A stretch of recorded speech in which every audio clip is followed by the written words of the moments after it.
Père et du Fils et du Saint-Esprit, ainsi soit-il, mes bien chers frères et sœurs, nos vieux amis cousins, continuons une explication de la doctrine chrétienne. Aujourd'hui, nous allons voir le thème de le commandement de l'amour du prochain. En effet, les 10 commandements de Dieu, que nous avons résumés dans les causeries antérieures, se résument en 2.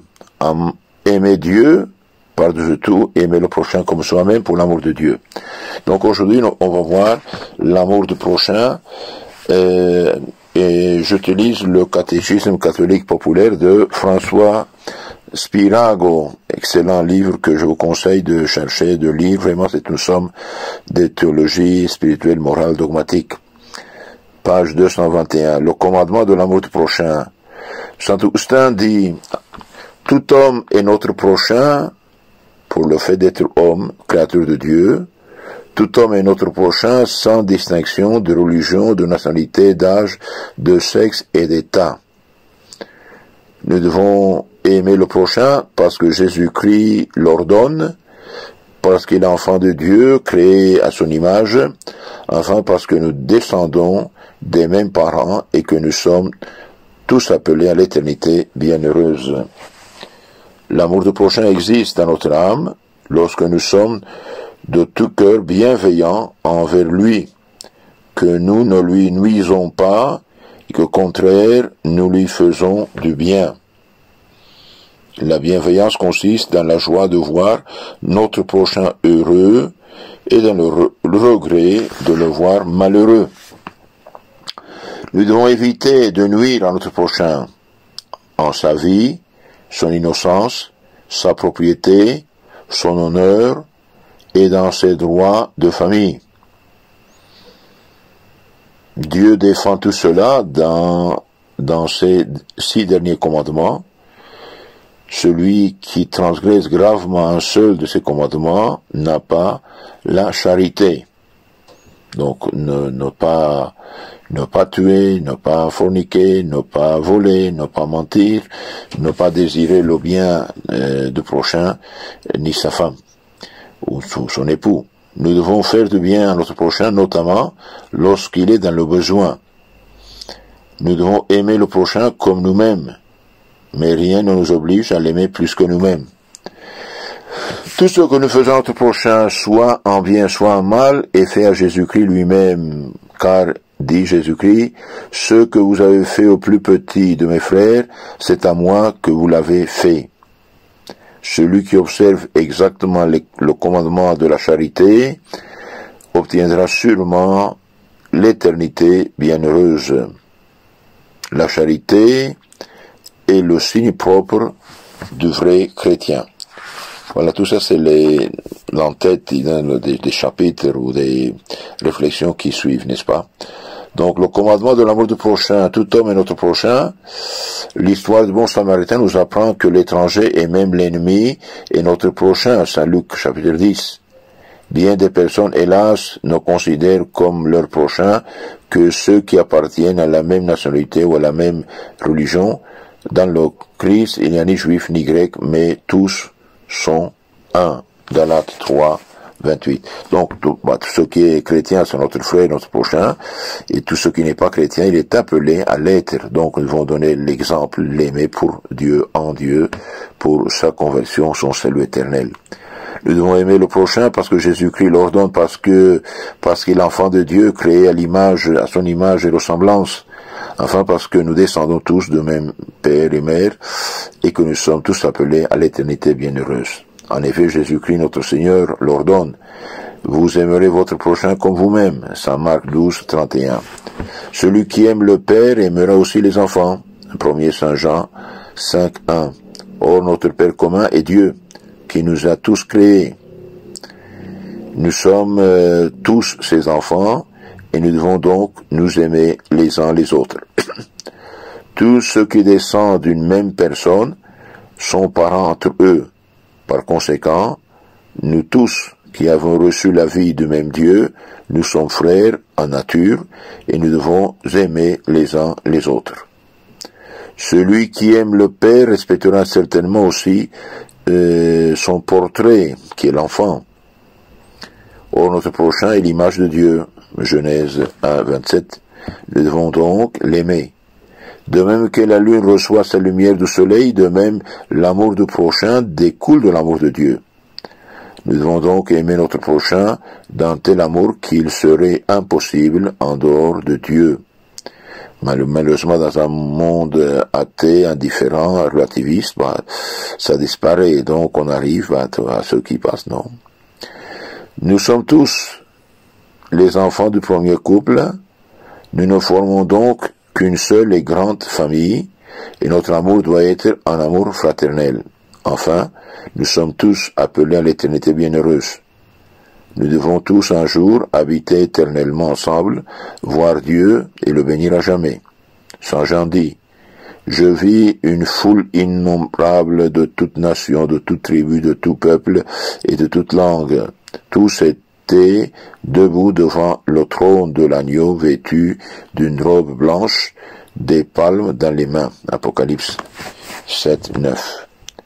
Nous voyons sur la terre des personnes de la même profession, des prêtres, des instituteurs, des docteurs, dans une étroite union. De même, devons-nous, nous qui sommes appelés à une même béatitude, être unis par le lien de la charité. C'est pourquoi Jésus-Christ nous a enseigné une prière, la prière de l'oraison dominicale appelée le Notre Père, dans laquelle chacun prie pour tous. Notre Père qui est aux cieux, que votre nom soit sanctifié, que votre règne arrive, que votre volonté soit faite sur la terre comme au ciel. Donnez-nous aujourd'hui notre pain de chaque jour, pardonnez nos offenses comme nous pardonnons à ceux qui nous ont offensés.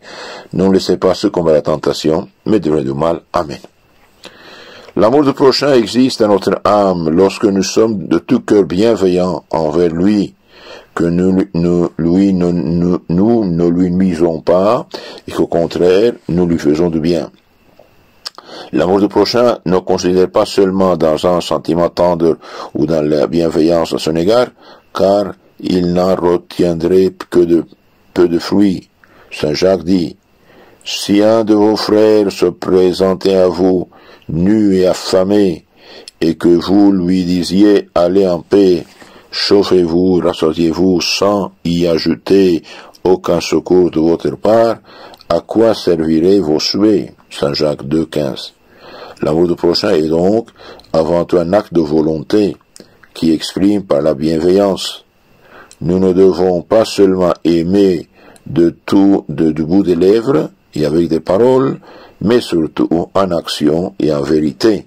1er Saint Jean 3, 18. Nous ne devons pas aimer du bout des lèvres, sinon en vérité et en action. La bienveillance, on a dit, consiste dans la joie de voir notre prochain heureux et dans le regret de le voir malheureux. Saint Paul dit, « Réjouissez-vous avec ceux qui sont dans la joie et pleurez avec ceux qui pleurent. » Romains 12, 15. Remarquons combien Élisabeth fut heureuse lorsqu'elle apprit que Marie était devenue la mère de Dieu et qu'elle lui dit des paroles que nous récitons dans l'Ave Maria. Vous êtes bénie entre toutes les femmes et béni le fruit de vos entrailles. Remarquons aussi la joie des voisins de Zacharie à la nouvelle de sa guérison miraculeuse lors de la naissance de Saint Jean-Baptiste, Saint Luc 1, 58.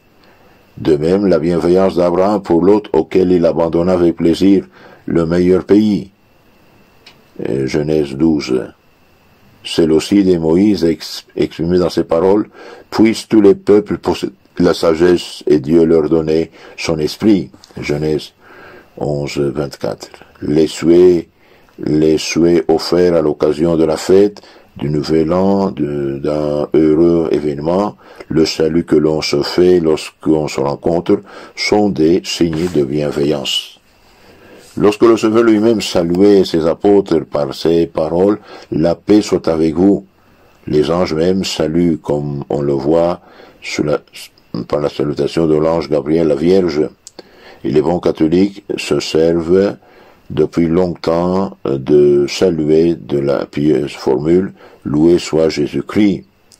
Saint Paul recommande d'être prévenant l'un pour l'autre.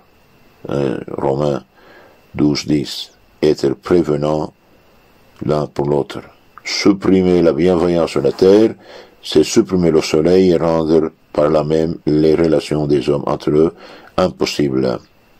Les membres d'un même corps sont solidaires des actions qui arrivent à l'un d'eux. Lorsqu'une épine pénètre dans le pied, les yeux cherchent à la voir, la langue s'informe, le corps se contracte et la main se met en mouvement pour l'extraire. Nous devons agir de même à l'égard de notre prochain. Il ne nous est donc pas permis de nous réjouir du malheur, ni de regretter le bonheur de notre prochain.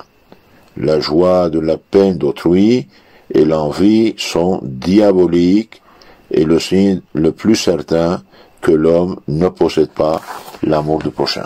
Donc celui qui a envie des autres, celui qui se réjouit du malheur des autres, eh bien, il est dans les embûches du démon. Il a une joie diabolique. Nous devons éviter de nuire à notre prochain et en sa vie, son innocence, sa propriété, son bonheur, honneur et dans ses droits de famille. Nous devons faire du bien à notre prochain, notamment lorsqu'il est dans le besoin. Donc, quand quelqu'un est dans le besoin, nous devons l'aider. Notre juge demande de nous des œuvres de miséricorde. Il en fait dépendre notre salut éternel, chapitre 25-35 de Saint Matthieu. Eh bien, celui qui ne fait pas œuvre de charité ne peut pas se sauver. Allez maudit au feu éternel, parce que j'avais faim et soif, vous n'avez pas donné à manger, boire, etc., etc. Nous devons aimer le prochain comme nous-mêmes, mais rien ne nous oblige de l'aimer plus que nous-mêmes. Ok, aimer comme nous-mêmes. Faites aux autres ce que vous ne voudriez pas qu'on vous fît. Saint Matthieu 7-12. Ce que tu ne veux pas qu'on te fasse à toi, ne le fais pas aux autres. En Tobie 4-16. Tout ce que nous faisons à notre prochain, soit de bien, soit de mal, est fait à Jésus-Christ lui-même. Car Jésus dit, ce que vous avez fait au plus petit de mes frères, c'est à moi que vous l'avez fait. Matthieu 25-40. Jésus dit à Saül sur le chemin de Damas, Saül, Saül, pourquoi me persécutes-tu? Et cependant, Saül ne persécutait que les chrétiens. Chapitre 9 des Actes des Apôtres. Lorsque Saint Martin a donné la moitié de son manteau à un pauvre, Jésus-Christ lui apparut en songe et lui dit, entouré d'anges, c'est bien Martin, c'est bien, tu m'as donné ce manteau, tu m'as revenu ce manteau, et cependant, Saint Martin avait donné le manteau à un pauvre.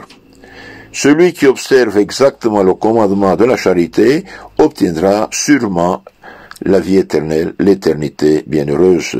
Saint Jean s'adressait solennellement aux chrétiens ces paroles, mes petits enfants, aimez-vous les uns les autres.